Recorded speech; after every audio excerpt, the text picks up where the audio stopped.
'Little hearts' ఈ movie ఎంత block buster అయిందో చెప్పవసరం లేదు. ప్రతి ఒక్క యూత్ చూసారండి సినిమా. కేవలం 5,00,00,000 బడ్జెట్‌తో ఆల్‌మోస్ట్ 30-40,00,00,000 అయితే కలెక్ట్ చేసిందండి. చిన్న మూవీలో ఇది చాలా చాలా పెద్ద సూపర్ హిట్ అండి.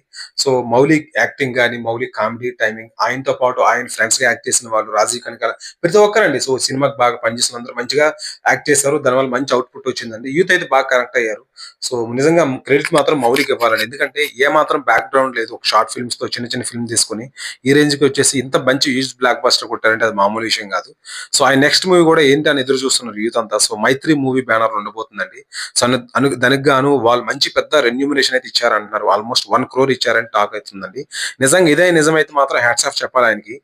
ఎందుకంటే ఏమాత్రం బ్యాక్‌గ్రౌండ్ లేదు గాని ఒక షార్ట్ ఫిల్మ్స్‌తో వచ్చి మంచి పొజిషన్‌కి అయితే వచ్చారండి. ఇటువంటి మంచి యూత్‌కి సంబంధించిన స్క్రిప్ట్స్ ఎంచుకుంటూ మంచిగా మూవీస్ తీస్తే మాత్రం నిజంగా ఆయనకి మంచి కెరియర్ అయితే ఉండబోతుందండి. ఇటువంటి కామెడీ ఉండాలి. ప్లస్ వచ్చేసి యూత్‌కి సంబంధించిన అంశాలైతే పక్కా ఉంటే మాత్రం ఆయనకి మంచి కెరియర్ ఉండబోతుందండి. ఎందుకంటే యూత్‌లో మంచి ఫాలోయింగ్ ఉంది. మూవీస్ పరంగా కాదు షార్ట్ ఫిల్మ్స్ గాని, యూట్యూబ్‌లో మంచి వీడియోలు చేస్తుంటాడు కాబట్టి మంచి ఫాలోయింగ్ అయితే ఉంది. చూద్దాం మరి. సో, నెక్స్ట్ మూవీ ఎలా ఉండబోతుందో. All the best for Mouli. Thank you.